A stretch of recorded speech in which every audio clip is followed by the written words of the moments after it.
Saiful Rahman mengaku mengalami teror usai viral video dirinya yang menyebut ada capres menamparkan dan mencekik wakil menteri, Wamen.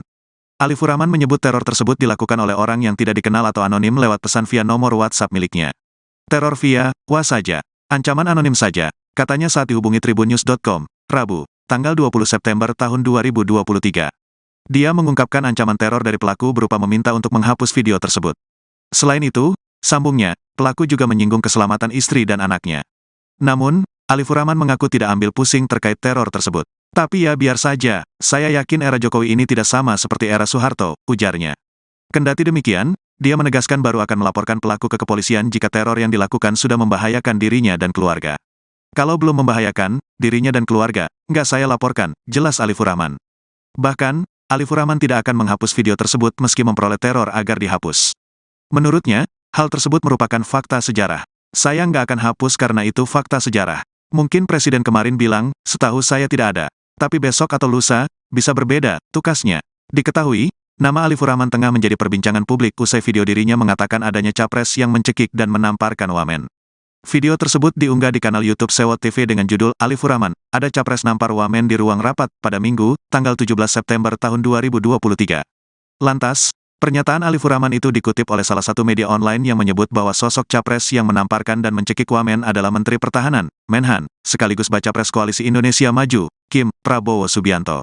Sementara, Wamen yang menjadi korban adalah Wakil Menteri Pertanian, Wamentan, Harfiq Hasnul Kolbi. Adapun artikel tersebut berjudul, "Ini sebab Prabowo cekik dan tampar Wamen di rapat kabinet." Artikel tersebut pun viral dan menjadi perbincangan di media sosial. Namun, peristiwa tersebut pun telah diklarifikasi oleh Presiden Joko Widodo, Jokowi, Kementerian Pertanian, Kementan, dan Gerindra. Ketiga pihak ini kompak membantah adanya peristiwa tersebut. Artinya, kita meragukan apa yang disampaikan. Kesimpulan kita itu adalah kebohongan. Makanya kita melakukan tindakan hukum. Kita sebagai publik, masyarakat, mau benar-benar mendapatkan informasi yang sebenarnya. Bukan katanya-katanya. Ketika disampaikan ke publik, berarti sudah menjadi publik. Nah, kami coba ingin membuktikan bahwa apa yang disampaikan Saiful Rahman itu salah. Sampai dia benar-benar membuktikan siapa informan yang di istana yang memberi informasi ke dia. Dua pertanyaan terakhir dari saya, Bang Noel. Yang pertama soal tuntutan dari relawan Prabowo ini kepada Saiful Rahman atau pihak-pihak yang menyebarkan isu liar ini, apakah cukup dengan kemudian memohon maaf lalu menghapus konten akan dianggap masalahnya selesai? Atau seperti apa, Bang Noel? Kita minta dia di penjara. Kita minta dia di penjara. Sekali lagi, tidak ada pintu maaf untuk orang yang menyebarkan kebencian dan hoax di Republik ini. Tuntutan kami harus di penjara orang ini. Nggak ada mediasi. Tidak ada mediasi, harus dipenjara, tapi sikap berbeda kemudian ditunjukkan oleh relawan Prabowo yang memaafkan pemilik kanal YouTube kanal Anak Bangsa ini, Bang Noel. Mas Rudi Eskamri langsung meminta maaf kita. Dia menyampaikan saya salah, lantas dia take down. Salah satu di antaranya ada perintah dari Partai Gerindra atau Pak Prabowo? Nggak ada kaitannya dengan Gerindra dengan Pak Prabowo. Ini jelas perintahnya perintah konstitusi. Saya rasa kita harus ikut aturan konstitusi yang berlaku di Republik ini. Itu perintah konstitusi.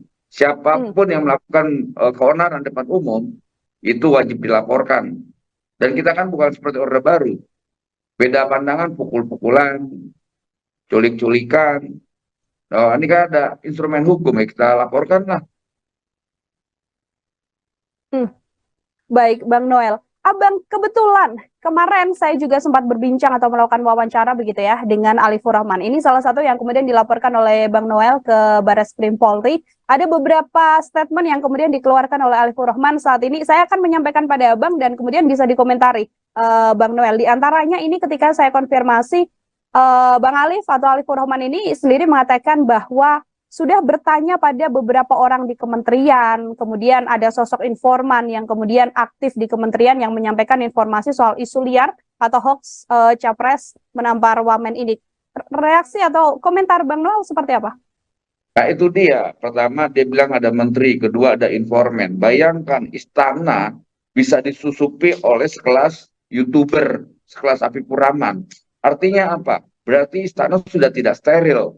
Dan kami sedang siap melaporkan juga ke Badan Intelijen Negara, BIN, atas Badan Intelijen Kepolisian dan seluruh badan intelijen. Artinya setiap apapun yang terkait dengan istana itu kan harus steril, nggak boleh dilempar keluar kalau tidak diizinkan. Nah ini bisa-bisanya influencer, bisa-bisanya orang ini mengeluarkan apa yang terjadi di istana, itu kan udah kurang ajar. Kalau seandainya ini tidak diusut, saya minta kepala BIN untuk segera dicopot.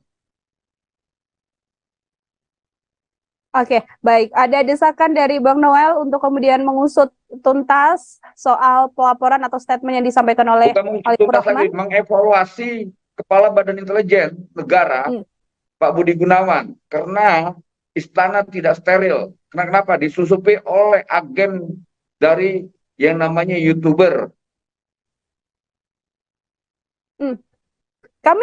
Saya melihat betul bagaimana kemarahan Bang Noel sebagai relawan Prabowo begitu ya, kemudian melihat isu liar yang kemudian dikembangkan di tengah kondisi politik atau dinamika politik di tanah air. Bang Noel sendiri melihat ini, apakah kemudian juga melihat bahwa isu yang dikembangkan ini adalah serangan politik jahat yang ditujukan pada Prabowo Subianto, Bang? Iya, ini kan jelaslah terbukti. Ini kan serangan-serangan yang sebetulnya merugikan Pak Prabowo lah. Di sisi lain kan Pak Prabowo bicara tentang persatuan, bicara tentang rekonsiliasi. Di sisi lain ini ada pendukung Mas Ganjar yang bicara tentang perpecahan, yang nyerang-nyerang. Bahkan dia sepertinya tidak lagi menghargai perintahnya Mas Ganjar. Mas Ganjar kan berkali-kali perintahin jangan pendukungnya nyerang-nyerang Mas Prabowo, Mas Anies. Tapi faktanya kan tidak. Dia melakukan serangan-serangan yang sebetulnya ini malah merusak citra Mas Ganjar dan citra PDIP itu sendiri. Oke, justru merugikan juga ya bagi Ganjar Pranowo kalau menurut Mas Noel. Ini ada juga laporan yang kemudian sudah dibuat oleh relawan Prabowo. Kemudian kemarin saya juga konfirmasi pada Alifur Rahman yang mengatakan, ya silakan saja dilaporkan, saya siap bertanggung jawab apabila dilaporkan. Tapi ini ada satu hal yang disampaikan, orang-orang yang melaporkan ini adalah orang-orang yang tidak tahu saya. Statementnya seperti itu, Bang Noel. Kiranya benar-benar itu terjadi. Masa presiden kita nggak dipercaya nih, Alifur Rahman ini siapa? Ngaku-ngaku pendukung Jokowi, tapi dia nggak percaya apa yang disampaikan presiden. Kan kurang ajar orang ini. Oke, tidak peduli siapa nama wamen yang kemudian diterima oleh sosok dari Alifur Rahman ini, namun yang penting adalah statement ya, Bang Noel ya, yang kemudian disampaikan oleh Bang Alif. Ini berbeda, Bang Noel. Kalau dari gimana? Ini ada yang berbeda begitu, yang kemudian dilakukan oleh Alifur Rahman. Kalau memang pemilik kanal Anak Bangsa ini kan sudah meminta maaf, kemudian menghapus konten. Pada saat saya bertanya, Bang Alif ini mengatakan, ya menurut saya tidak perlu